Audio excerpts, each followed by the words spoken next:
On the early hours of a June morning in 1969, a small gay bar in the Greenwich pocket of Manhattan, New York, became the birthplace of pride. Facing oppressive legal institutions, hateful societal attitudes, and exclusion from the rest of the world, these patrons triumphed against a police raid to repel a worldwide movement for LGBTQ rights. This was Stonewall. For all of us, and not men and women that belong to a white middle class, Stonewall was a moment where the most dispossessed took back and triumphantly held power. However, soon after the riots, they found themselves tragically excluded by a new wave of activists. In the 1950s, homophile organizations protested for legal rights and social acceptance. Organizers portrayed homosexuality as presentable and functional. At the same time, the civil rights movement and protest against the Vietnam War represented a popular counterculture. Founded in 1951, the Mattachine Society was the first American gay organization. Nathan Greenbaum and Matt Funston write for the Evergreen University that the new Mattachine Society took on a more conservative stance, advocating that homosexuals adopt heterosexual social and cultural mores. Gay activists still believed that homosexuality was a disease, and being secretive wasn't a political liability. Really no legal protections of any kind, right? So if people found out that you were, or even if you were questioned, or people wondered if you were not straight, all kinds of horrible things could happen to you. You could lose your job, there would be very little recourse. You could have all kinds of health barriers. Say you got sick, you went to the doctor and the doctor thought maybe you were gay. Well, those were moments where just being gay was what your sickness was. The 60s was a time of great prejudice against the isolated LGBTQ community. Academia and medicine believed homosexuality was a disease. Electric shock therapy and hypnosis were standard treatments for gay people, while more extreme treatments involved lobotomies or castration. Furthermore, homosexuality was criminalized.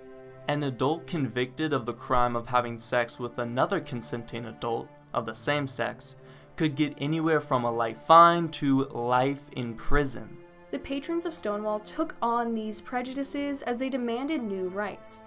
The Stonewall riots bolstered the spread of accessible queer sentiment, and this was a key starting point for attempting to achieve legal and social equity with others. The bar was filled with queer people, and the big problem for the police was people who were non-gender conforming. The owners of the bar, members of the Genovese crime family, were routinely tipped off to these raids in return for bribing local police. However, on June 28, 1969, the bar owners were not warned in advance. Around 1:30 a.m., 6 police officers swing open the doors to the Stonewall Inn. Police, we're taking the place! Puerto Rican trans woman Sylvia Rivera, present during the riots, recalls, the night of the Stonewall riots, we were all in the bar, having a good time. Lights flashed on, we knew what was coming. It's a raid. Marsha P. Johnson, Sylvia Rivera, it was over for them. Because they knew that the police were going to treat them worse than anyone else, but also the legal system. Spectators gather outside as patrons begin to resist arrest. After an officer hits an arrested woman with his baton, the crowd erupts. Well, it just so happened that night, a lot of us were involved in different struggles. Instead of dispersing, we went across the street. This crowd, now around 600 in number, start to fight the police. Some protesters even attempt to flip police cars. Several officers flee from the riots, leaving the rest barricaded in the bar for protection. The cops were actually so afraid of us that night that if we had busted through that bar's door, they were gonna shoot. Someone yanked a parking meter out the floor that was being rammed into the door. Garbage cans, bottles, and bricks shatter the inn's windows. Finally, outnumbered and cornered, the police bust open the inn's double doors with their guns raised. As soon as they take aim, threatening to fire at the unruly crowd, sirens start to blare in the distance. the New York Tactical Patrol Force broke through the mob to rescue the officers and put a swift end to the chaos. Yet, the gay community was triumphant. The inn's patrons made it clear to all of America that they would no longer be passive victims, inspiring 6 days of further rioting and protests in New York City. These riots gave a new energy and nationwide attention to the gay community. This push of LGBTQ issues into the mainstream was able to achieve unprecedented legal and social victories for the gay community, with every major American city having gay rights groups within 2 years. However, this push also tragically excluded the initiators of the Stonewall riots. Prominent lesbian activist Jean O'Leary addressed a crowd at the 1973 New York Liberation Day parade condemning drag queens. She argued that they were a mockery of women. Infuriated, Sylvia Rivera jumped on the stage. I've been trying to get up here all day for your gay brothers and your gay sisters in jail that write me every motherfucking week and ask for your help. And you all don't do a goddamn thing for them. People and organizations representing mainstream views, like the Gay Activist Alliance or the GAA, were more publicly accepted. The politically neutral GAA focused solely on homosexual rights. Mainstream advocates capitalized on Stonewall's opportunity for representation.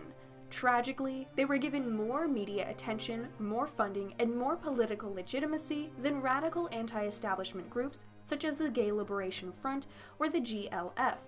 The GLF criticized capitalism and the Vietnam War and supported the Black Panthers. Exclusion in LGBTQ activism meant progress was only ever considered in terms of the elite.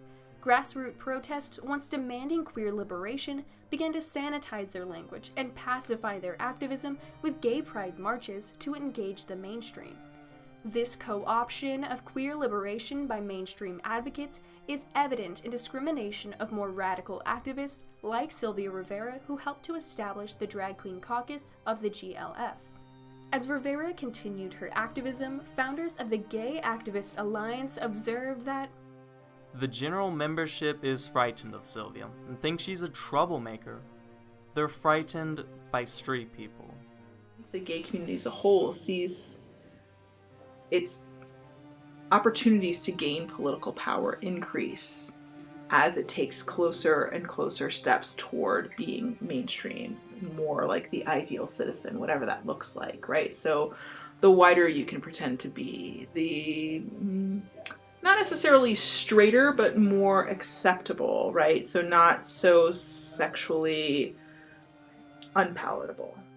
Ultimately, the Stonewall riots tragically failed to unite queer communities. Intersectional efforts were drowned out as the homogenous elite of LGBTQ groups neglected the diversity of struggles and experiences faced by other queer persons. This problem continues today in LGBTQ activism, like in the 2015 Stonewall movie. It erased the real leading roles of trans women of color by having a white, cisgender gay man as the protagonist. Despite the gains made since the 60s, continued struggles for the LGBTQ community include housing and employment discrimination, as well as facing disproportionate rates of violence.